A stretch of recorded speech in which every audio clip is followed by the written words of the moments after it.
오늘 우리에게 주시는 하나님의 말씀은 호세아 11장 12절에서 12장 14절까지 말씀입니다. 이 계시의 말씀을 통해서 하나님의 음성 들으시기를 바랍니다. 에브라임은 거짓으로, 이스라엘 족속은 속임수로 나를 애워쌌고, 유다는 하나님 곧 신실하시고 거룩하신 자에게 대하여 정함이 없도다. 에브라임은 바람을 먹으며 동풍을 따라가서 종일토록 거짓과 포악을 더하여 아수르와 계약을 맺고 기름을 애굽에 보내도다.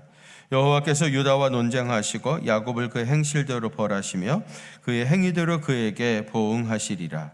야곱은 모태에서 그의 형의 발 뒤꿈치를 잡았고 또 힘으로는 하나님과 겨루되 천사와 겨루어 이기고 울며 그에게 간구하였으며 하나님은 베델에서 그를 만나셨고 거기서 우리에게 말씀하셨나니 여호와는 만군의 하나님이시라. 여호와는 그를 기억하게 하는 이름이니라. 그런즉 너희 하나님께로 돌아와서 인애와 정의를 지키며 항상 너희 하나님을 바랄지니라. 그는 상인이라 손에 거짓 저울을 가지고 속이기를 좋아하는도다. 에브라임이 말하기를 나는 실로 부자라. 내가 저물을 얻었는데 내가 수고한 모든 것 중에서 죄라 할 만한 불의를 내게서 찾아낼 자가 없으리라 하거니와 내가 애굽 땅에 있을 때부터 나는 내 하나님 여호와니라. 내가 너로 다시 장막에 거주하게 하기를 명절 전날에 하던 것 같게 하리라. 내가 여러 선지자에게 말하였고 이상을 많이 보였으며 선지자들을 통하여 비유를 베풀었노라. 길르앗은 불의한 것이냐? 과연 그러하다. 그들은 거짓되도다. 길갈에서는 무리가 수송아지로 제사를 드리며 그 제단은 바디랑에 쌓인 돌무더기 같도다. 야곱이 아람의 들로 도망하였으며 이스라엘이 아내를 얻기 위하여 사람을 섬기며 아내를 얻기 위하여 양을 쳤고 여호와께서는 한 선지자로 이스라엘을 애굽에서 인도하여 내셨고 이스라엘이 한 선지자로 보호받았거늘 에브라임이 경노하게 함이 극심하였으니 그의 주께서 그의 피로 그 위에 머물러 있게 하시며 그의 수치를 그에게 돌리시리라. 아멘. 제가 좋아하는 텔레비전 프로 가운데 하나는 벌거벗은 세계사입니다. 얼마 전에도 그 스탈린과 마오쩌둥은 왜 6.25 전쟁에 참여를 했는가 그런 시리즈를 봤는데요.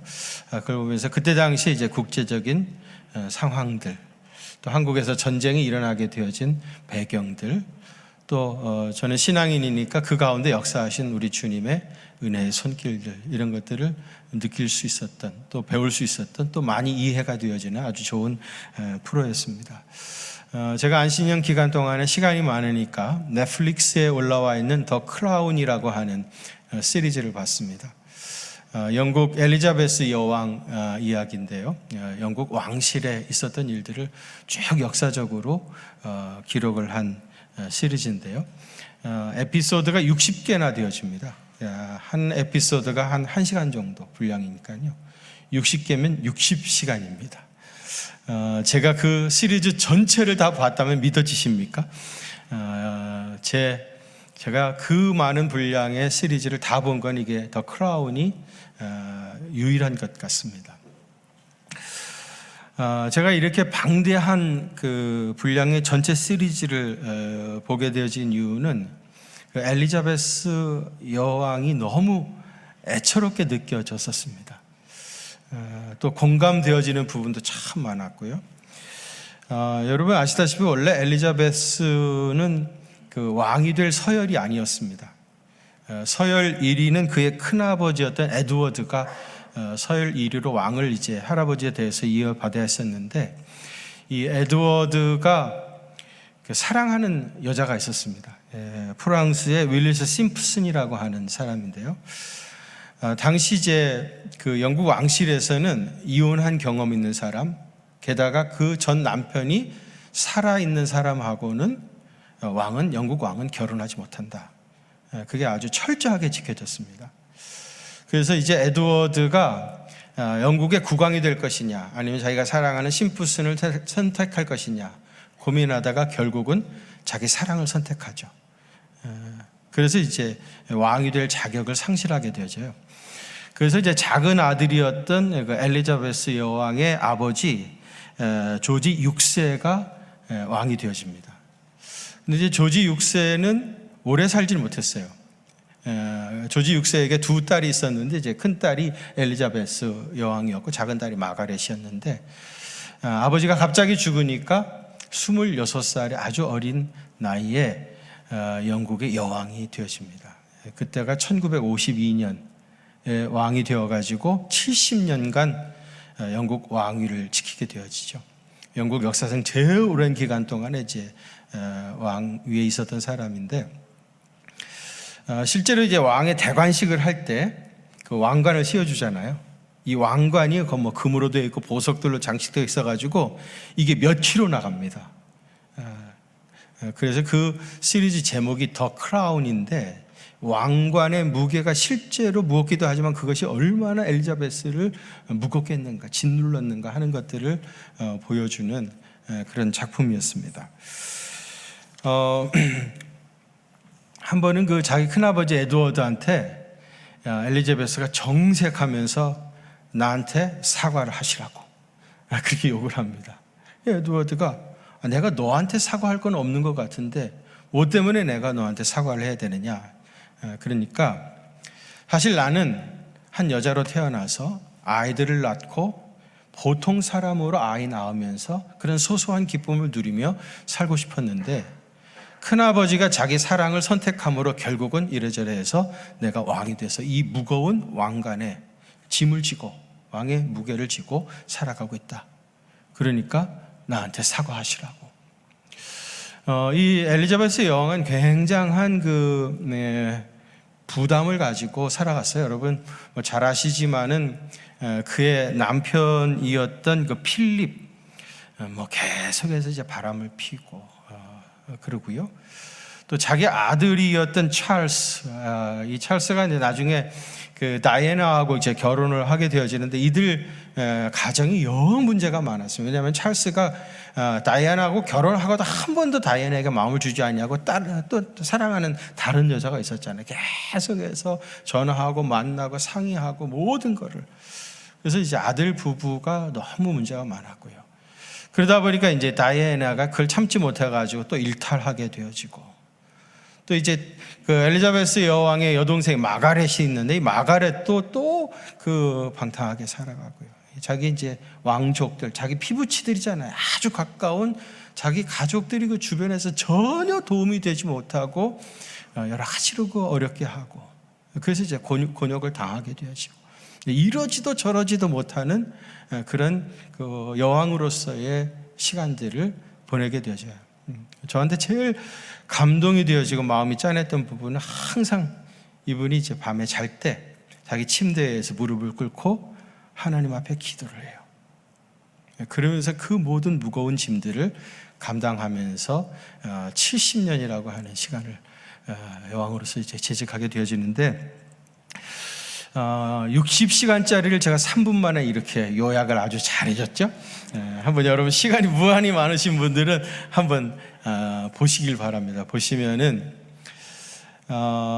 엘리자베스가 1952년부터 2022년까지 70년간 이제 영국을 다스렸는데, 이 기간이 이제 2차 세계 대전이 끝나고 그때 굉장히 세계가 격변하는 시간이었거든요. 막 해방이 되어지고 또 영국의 이 식민지들이 다 독립을 하고 이제 그런 아주 격변의 시대를 이해할 수 있는 안목, 세계사적인 안목을 갖게 되어지고요.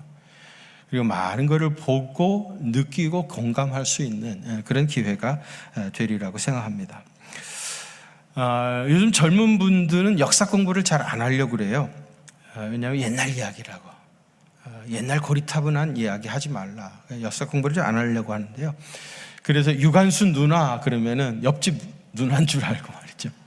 6.25 읽어보라 그러면 6.25 이렇게 이제 읽어요. 그러면서도 무슨 뜻인지 알지 못하고 말이에요. 전혀 역사를 공부하려고, 알려고, 배우려고도 하지 않습니다.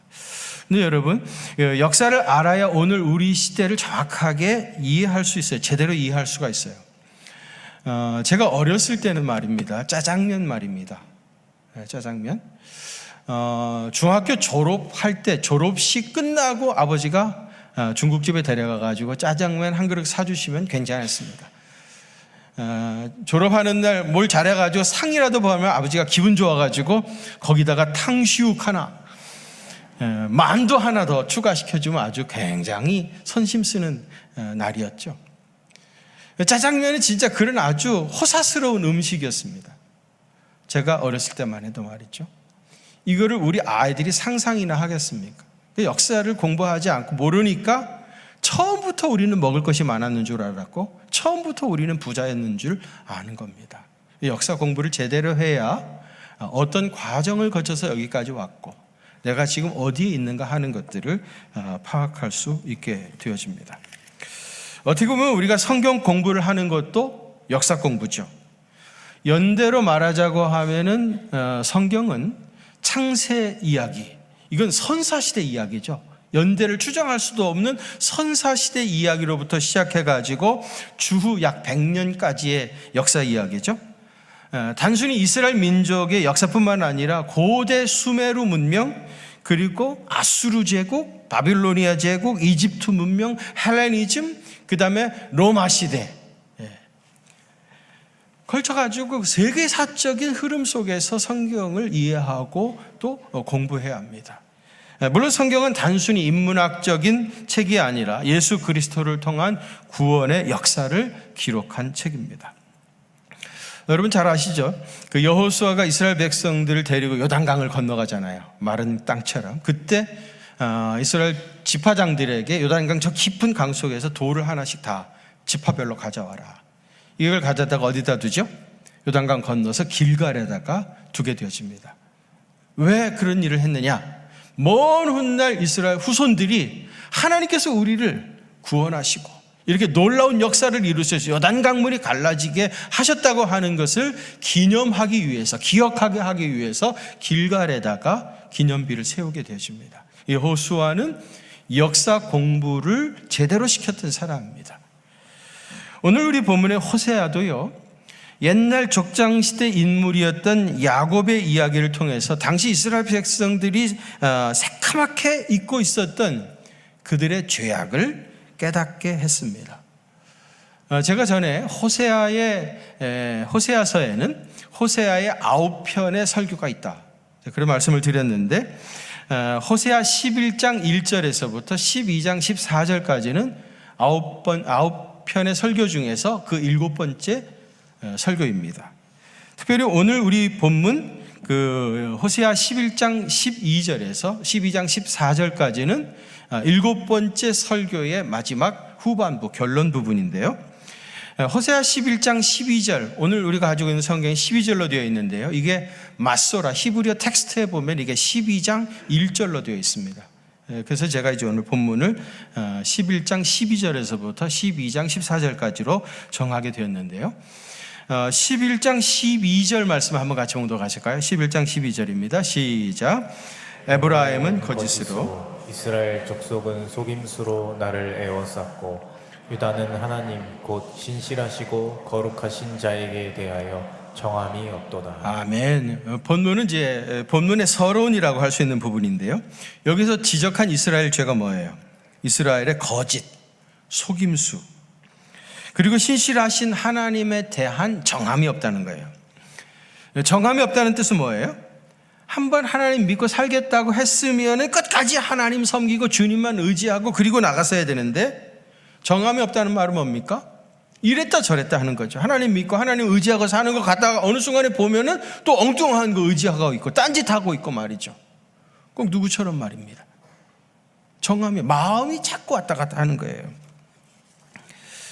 12장 1절에도 보시면 에브라임은 바람을 먹으며 동풍을 따라가서 그랬는데요. 무슨 말입니까? 바람을 먹고 동풍을 따라간다는 말은 뭐예요? 헛된 짓만 하고 있다는 얘기죠. 구체적으로 무슨 헛된 짓을 했어요? 아수르와 계약을 맺고 기름을 애굽에 보냈도다 그랬어요. 아수르와 동맹을 맺고 애굽에 기름을 보내서 그들의 선심을 사려 했던 거예요. 사대주의죠. 하나님을 믿고 의지하겠다고 했으면 하나님만 믿고 의지하며 살아야지, 마음에 정함이 없다 보니까 당시 강대국이라 할 수 있는 아수르와 군사 동맹을 맺고 그거로도 불안하니까, 부족한 것 같으니까 애굽에 조공을 바쳐가지고 그들의 마음을 사려고 했던 겁니다. 하나님을 섬긴다고 하면서도 이런 짓을 하고 있는 유다를 하나님이 어떻게 하시겠다고 그래요? 2절 보십시오. 여호와께서 유다와 뭐 하시고? 논쟁하시고 야곱을 그 행실대로 벌하시며 그의 행위대로 그에게 보응하시겠다.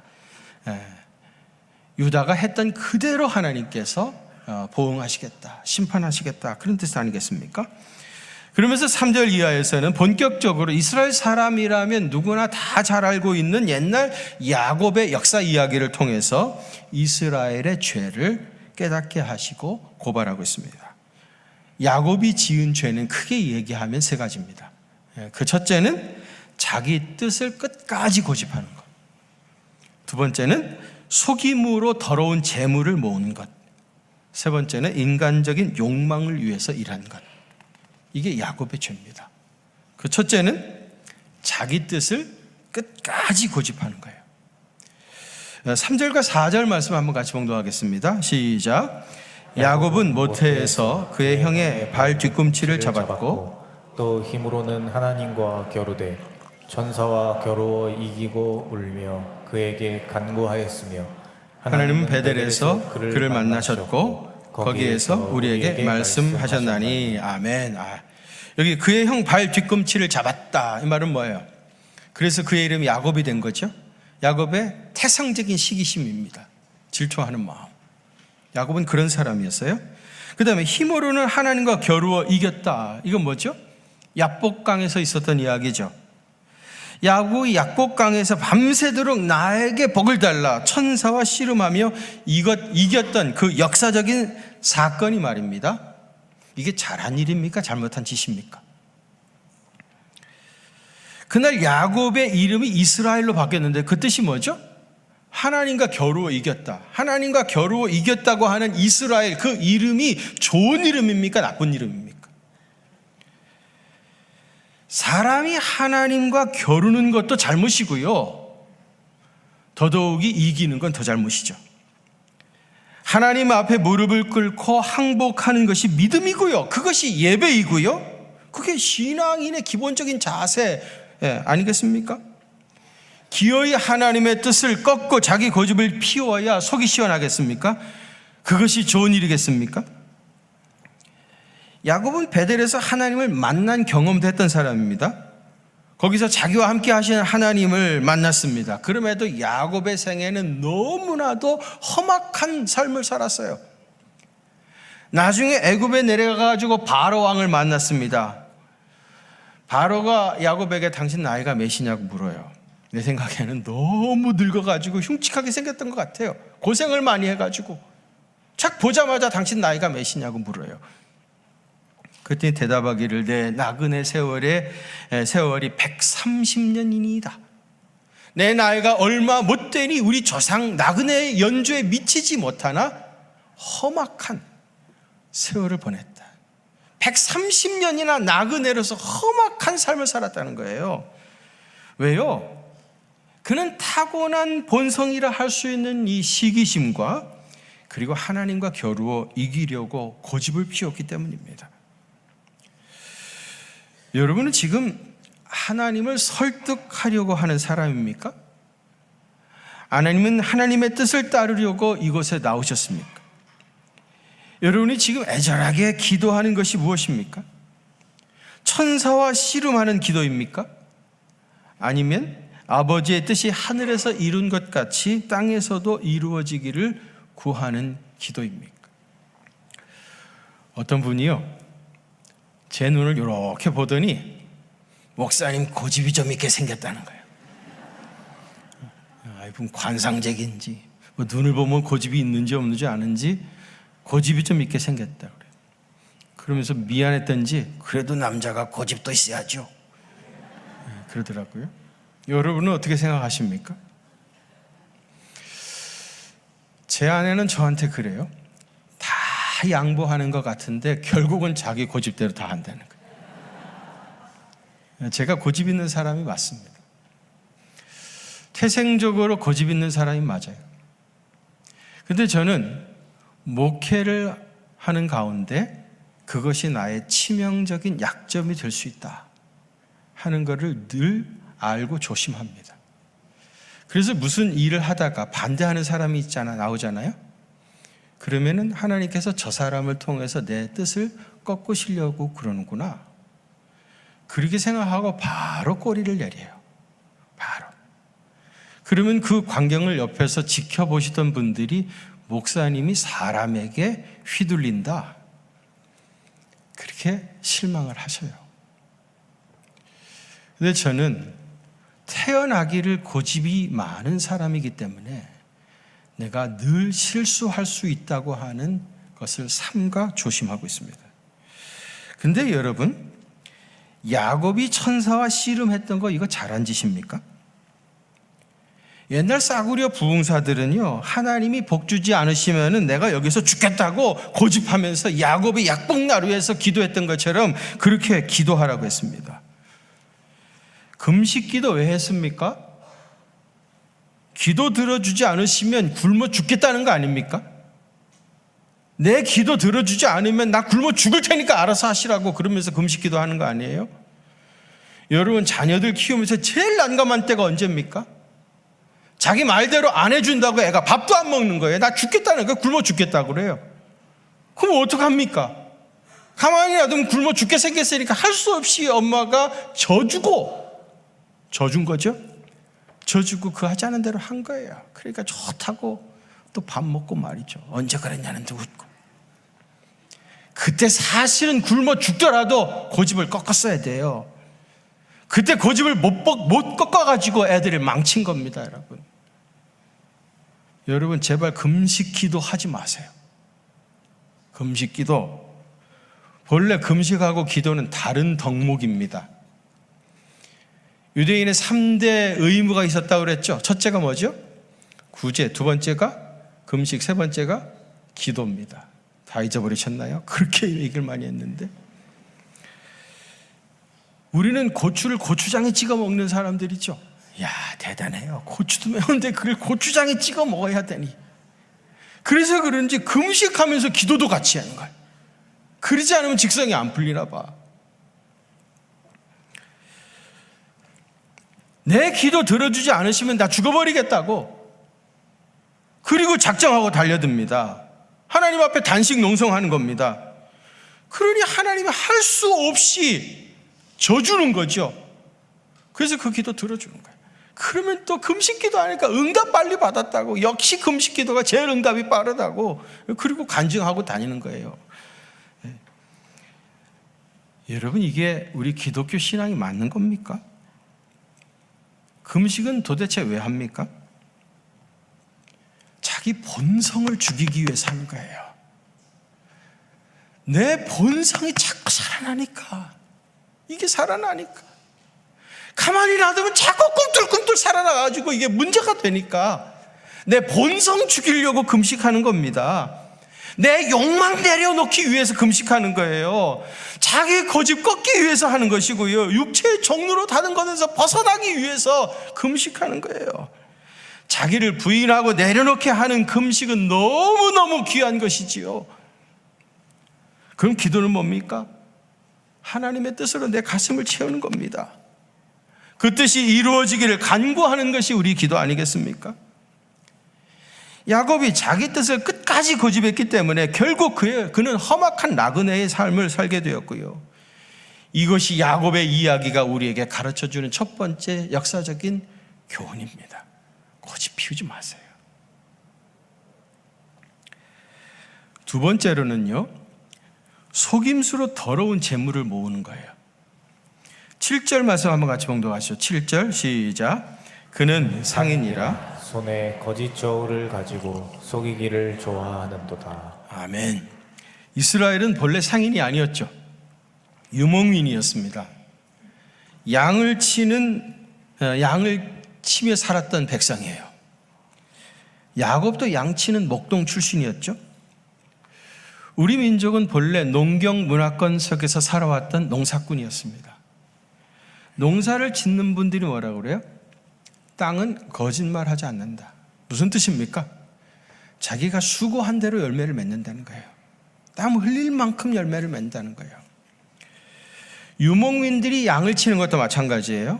정말 양 한 마리를 자기 딸처럼 아끼고 사랑하고 돌보고 자기 목숨을 걸고 지켜야, 그러지 않으면 양이 정상적으로 잘 자라지 못합니다. 자기가 수고한 대로 먹는 것이 진리이지만은, 그런데 그것이 내 양에 차질 않는 거야. 수고한 대로만 먹는다고 한다면 그게 양이 차질 않는 거예요. 그래서 이스라엘이 유목민을 버리고 장사하는 상인이 된 겁니다. 사실은 상인도 정말 정직하게 장사를 하셔야죠. 그래야 시간이 지나면서 두터운 신임을 얻게 되어지고 계속해서 장사가 더 잘 되어지고 그 수고의 삭을 먹을 수가 있습니다. 그런데 이스라엘이 유목 생활을 버리고 상인이 된 이유는 손에 거짓 저울을 가지고 속이기 위해서입니다. 살살 거짓말을 하면서 속여서 부당한 이득을 쉽게 취하기 위함입니다. 우리가 언제까지 이 양이나 치면서 이렇게 구질구질하게 살아야 되겠느냐고. 그래서 그걸 버리고 거짓된 저울추를 가지고 장사하는 사람이 된 겁니다. 저울을 속이고, 참기름도 아닌데 참기름이라고 그러고요. 중국산 가져다가 중자는 빼버리고 국산이라고 그러고요. 이런 식으로 철근 다 빼먹고, 그래서 최근에 얼마 전에 순살짜이 아파트 사건이 터졌죠. 제가 돌아오면서 싱가포르에서 며칠 있었어요. 거기서 젊은 청년 부부를 만났어요, 길에서. 차를 같이 나누면서 이런저런 얘기하는데 이 친구가 순살짜이 아파트 이야기를 하더라고요. 나는 그게 뭔지도 몰랐는데 철근 다 빼먹고 나니까 뼈는 없는 순살 아파트가 됐다는 거예요. 그러면서 자기는 건설 그 현장에 들어가는 철골에 볼트 있잖아요. 그거 도매하는 사업을 하고 있다고 그래요. 그래서 하는 말이, 분명히 설계해야 되는 국산 볼트를 쓰게 되어 있는데 중국산 볼트 달라고 요구해가지고 중국산으로 바꿔서 판 적이 한두 번이 아니었다고 그래요. 그래서 내가 자네도 잘못했구만 그렇게 말했어야 되는데 말 못했습니다.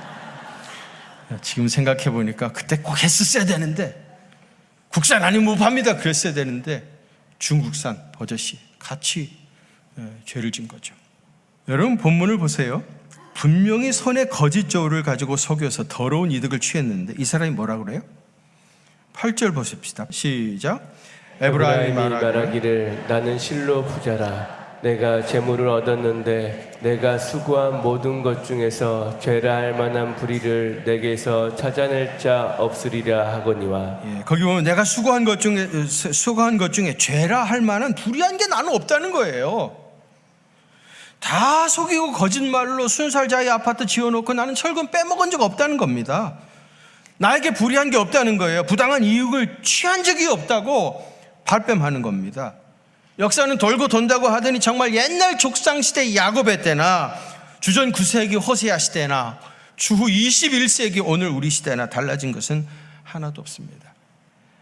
야곱이 외삼촌 라반의 집에서 20년 살았는데 그 기간 동안에 라반이 얼마나 여러 번 야곱을 속였습니까? 부당한 이득을 취하려고 그랬습니다. 그럼에도 불구하고 결국 그는 자기 재산과 자기 자녀들을 다 야곱에게 빼앗기고 말았어요. 오늘 하루만 살 것 같이 그렇게 살지 마십시오. 나의 하루하루의 삶이 크레딧으로 쌓여가시려면 사람이 진실해야 합니다. 매 순간 성실해야 합니다. 더러운 이득을 추구하면 결국은 망합니다. 마지막 세 번째로는 인간적 욕망을 위해서 일하는 거예요. 12절 한번 같이 봉독하실까요? 12절 시작. 야곱이 아람애들로 도망하였으며 이스라엘이 아내를 얻기 위하여 사람을 섬기며 아내를 얻기 위하여 양을 쳤고. 야곱이 아람애들로 도망했다. 이거는 형 에서를 속여 외삼촌 라반의 집으로 도망쳐 갔던 걸 얘기하죠. 그 다음에 아내를 얻기 위해서 사람을 섬기고 아내를 얻기 위해서 양을 쳤다. 라헬을 얻기 위해서 7년간 라반을 위해서 봉사했죠. 그러다가 결국은 14년이 되고 말았습니다. 야곱은 지금 라반의 양을 치고 있었지만 라반에 대한 사랑에서, 라반이 좋아서, 라반을 위해서, 또 양이 너무 좋으니까 그래서 양을 친 게 아니에요. 다른 목적이 있었죠. 라헬을 얻기 위해서. 다른 목적이 있어가지고 그 14년간이나, 아니 20년간이나 결국은 라반의 양을 쳤던 겁니다. 여러분, 제가 옛날 다른 교회에서 사역할 때 있었던 일이에요. 우리 교회에서 있던 일이 절대로 아닙니다. 우리 교회는 이런 교인이 한 사람도 없어요. 그러니까 너무 긴장하지 마시고요. 그냥 지나가는 이야기로 들으시길 바랍니다. 옛날 섬기던 교회에서 있었던 일이에요. 오늘 어떤 분이 세가족으로 등록을 했어요. 멀쩡하게 생겼더라고요. 근데 이분이 오자마자 열심히 봉사를 하고요. 무엇보다도 전도를 잘해. 자기도 세가족인데 그 다음 주부터 막 계속해서 전도를 해오는 거예요. 그래가지고 불과 얼마 지나지 않았는데 이분이 전도해 온 사람이 30-40명이 돼버렸어요. 네. 전도를 잘하지, 열심히 봉사하지. 그때 당시는 돈도 꽤 잘 벌었어요. 그래가지고 그 많은 사람들을 자기 집에 늘 불러가지고 식사 대접도 잘해. 근데 감사하게도 나도 그래. 목사님도 오셔가지고 기도해 주시고 밥 같이 먹재. 그 얼마나 감사해요. 그래 나도 가서 밥 많이 얻어 먹었습니다. 할렐루야. 네. 이분은요, 밤에 우리 집에 찾아오기도 잘해. 늦은 밤에 전화해가지고 목사님 지나가는 길인데 목사님 잠깐 들려서 인사하고 갈게요. 그 늦은 밤에 찾아오는데 그냥 오겠어요? 야식이라는 거 있잖아요. 여러분, 밤에 야식 얼마나 맛있어요. 그것도 가지고 사와가지고 또 수다 떨고 그러다가 또 가는 거야. 우리 집에 찾아오기도 잘해. 그 열심히 하니까 금방 안수 집사가 되더라고요. 그리고 얼마 있다가 장로 투표를 했는데 이분이 장로가 됐을까요? 안 됐을까요? 눈치가 빤하시죠? 안 됐습니다. 안 됐어요. 안 됐는데 이분이 어느 날 또 전화가 왔어. 목사님 잠깐 찾아가겠습니다. 와가지고 하는 말이 나한테, 목사님은 나하고 밥만 먹었습니다. 그래. 이게 무슨 뜻입니까? 목사님은 나하고 밥만 먹었습니다. 자기하고 밥만 먹었지 자기가 장로 되는 과정에서 하나도 도와준 게 없다는 거예요. 근데 여러분, 목사인 내가 뭘 어떻게 할 수 있겠어요? 내가 할 수 있는 일은 그분에게 한 표 찍어드리는 거 이상 내가 아무것도 할 수 없죠. 제가 제 아내한테 당신도 좀 그분 찍어드리고 그랬으면 아마 제 아내는 그 다음날 교회 가가지고 선거관리위원회에 날 고발했을 거예요. 타락한 목사라고, 선거운동한다고 틀림없이 고발할 인물입니다. 내 아내한테도 말 못해. 나는 내가 할 수 있는 최선은 한 표 찍는, 나도 찍었어요 여러분. 그분 왜? 내가 얻어먹은 게 많은데 그렇게 얻어먹고 안 찍었겠습니까? 내가 한 표 찍었다고. 그게 내가 할 수 있는 최고인데 목사님은 나와 밥만 먹었습니다. 그렇게 노골적으로 자기 불만을 얘기하고 얼마 있지 않아가지고 자기 수하의 사람들 다 거두어가지고 다른 교회로 강림하시더라고요. 우리 교회 이야기 아니라고 그랬습니다. 사실 지나다가 들렸다고 찾아오는 건 너무 고마운 일이죠. 정겨운 일 아닙니까? 그런데 그렇게 했던 모든 일 뒤에 다른 목적이 있었던 거예요. 순수하지 못했던 거예요. 근데 여러분, 이상합니다. 사람이 영물이라 그런지 그게 느껴져요. 왜 순수한 건지, 한 자락 깔고 있는 다른 이유가 있는지 그게 느껴집니다. 사람이 순수해야 됩니다. 뭘 하더라도 순수하게 해야 됩니다. 그래야 그 끝이 좋습니다. 야곱은 나름대로 열심히 살았다고 하지만 결과적으로는 험악한 나그네의 삶을 살았던 그 이유는 그가 행했던 모든 행위가 순수하지 않았기 때문입니다. 장자의 축복을 받겠다고 하는 목적이 있으니까 양털까지 뒤집어 쓰고 아버지를 속이기까지 했던 것이고요. 라헬에게 장가 들겠다고 하는 목적으로 라반의 집에서 14년간이나 일을 한 겁니다. 야곱은 아주 집요한 사람이고 집념이 아주 강한 무서운 사람입니다. 무엇을 하든지 그 동기가 순수해야 합니다.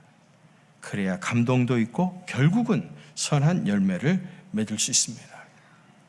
이스라엘 백성들이라고 하면 누구나 다 잘 알고 있는 이 야곱의 역사 이야기를 통해서 하나님은 오늘 우리의 죄악을 고발하고 계십니다. 자기 뜻을 끝까지 고집하는 것이 얼마나 어리석은 것인지, 그리고 여러 가지 속임수로 더러운 재물을 모으는 것이 이게 얼마나 부끄러운 일인지, 순수하지 못하고 인간적인 어떤 욕망을 위해서 일하는 것, 결국은 선한 열매가 될 수 없다는 것을 깨닫게 해주시고 계십니다. 야곱의 역사 이야기가 오늘 나에게 주시는 하나님의 음성으로 들으시고 행하던 악한 길에서 돌아서서 주님이 주시는 참 평안을 누리게 되시기를 바랍니다. 하나님, 야곱의 이야기를 듣는 중에 어느 순간부터 내 이야기를 듣고 있는 것 같은 그런 두려움이 임했습니다. 우리의 모든 죄를 주님 앞에 자백하고 고백하오니 이 모든 죄악에서 떠나게 하여 주시옵시고 순수하게 주님만 잘 섬기는 믿음의 사람 되게 하여 주옵소서. 이제는 우리 주님 예수 그리스도의 그 크신 은혜와 하나님 우리 아버지의 무한하신 사랑하심과 성령님의 위로하심과 교통하심이 우리 경기중앙교회 사랑하는 성도들과 또 저들의 가정과 그 생업의 현장들을 위해 이제로부터 영원토록 함께 계시옵기를 간절히 축원하옵나이다. 아멘.